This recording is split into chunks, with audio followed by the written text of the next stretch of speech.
कि जानवर की डेली रिक्वायरमेंट क्या है। ये 3 चीज़ें आप जानवर को देंगे डेली। जब ये 90 दिन तक जानवर के अंदर चले जाएंगे, जानवर कभी बीमार नहीं होगा, उसे टेम्परेचर नहीं होगा, डायरिया नहीं होगा, उसका पेट खराब नहीं होगा।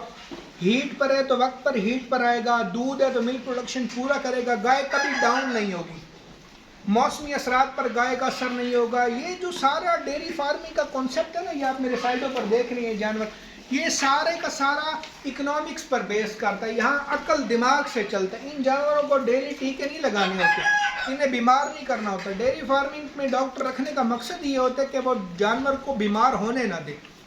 इलाज तो फार्मर अब खुद भी कर लेते हैं, इंजेक्शन पूछते हैं, लगा लेते हैं। तो अब आपको खुराक तैयार करने का तरीका बताते हैं। अब सबसे पहले जो है, जो हमारे लोकल जानवर हैं, ये हिफर्स वगैरह, उनके लिए आपको बताते हैं क्या रिक्वायरमेंट होती है। कि लो ये 100 ग्राम जो है ना एक्सपी फॉस DCP इसके अंदर डालें। ये देखें, ये यहाँ से इसका वेट भी आ रहा है। एक सेकंड, ये देखें, अब ये टेयर 0-0 पर हुआ हुआ। 100 ग्राम करो इसको।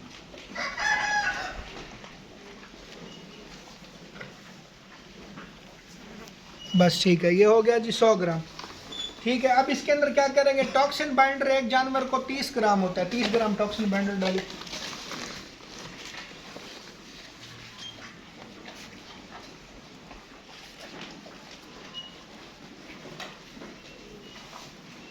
ठीक है जी, अब ये टॉक्सिन बाइंडर डल गया, डालो। अब इसके अंदर यीस्ट ग्रीन कल्चर जो है, ये एक जानवर को डेली की 20 ग्राम दी जाएगी। 20 ग्राम डालो, फिर कुछ नहीं। ये देखें जी 20 ग्राम, बस ठीक है। अब ये आ गई। अब इसके बाद ये 3 चीज़ें आ गई। ये 3 चीज़ें हम एक हीफर को दे सकते हैं। अगर हम इसके अंदर इजाफा करना चाहते हैं तो हम साथ बाईपास फैट डाल सकते हैं। ये 3 चीज़ें जानवर की ज़िंदगी की अमानत है, साथ में डिवर्मिंग और वैक्सीनेशन।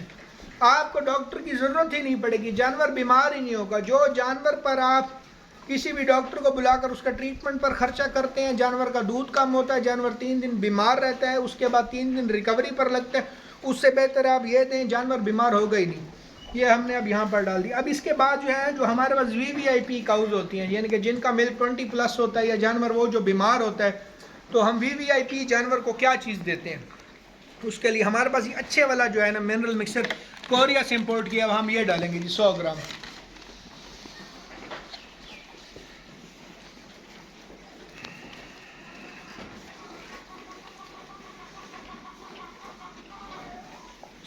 ये डल गया, बस।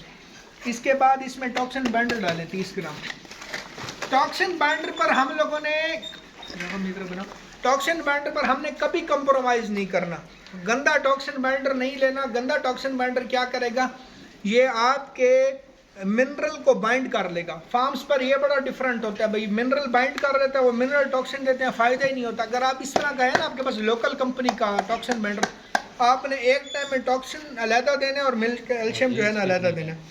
अब इसके बाद ये यीस्ट है, ये बायोप्रो है, ये लाइव प्लस रेड है, ये टोटल 10 ग्राम जाएगी, 1 चम्मच। ये देखें 10 ग्राम डालो। ये 10 ग्राम अब जो है ना इसके अंदर। अब ये देखें, इसके बाद बाईपास फैट इसके अंदर 50 ग्राम डालो।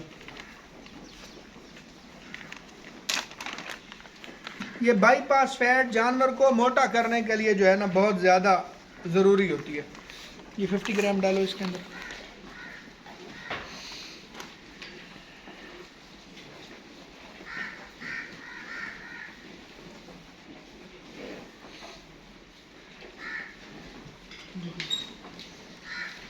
अब देख लें, ये 4 चीज़ें बन गई हैं, bypass fat, yeast, toxin binder और मिनरल मिक्सचर।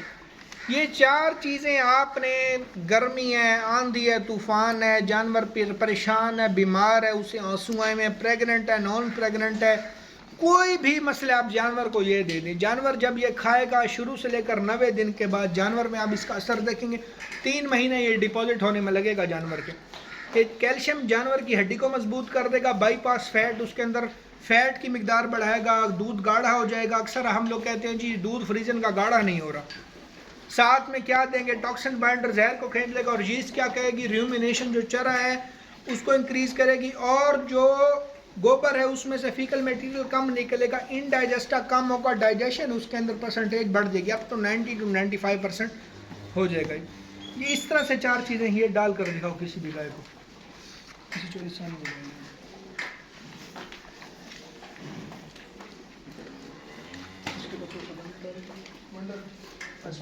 हाँ वीडियो बनाओ।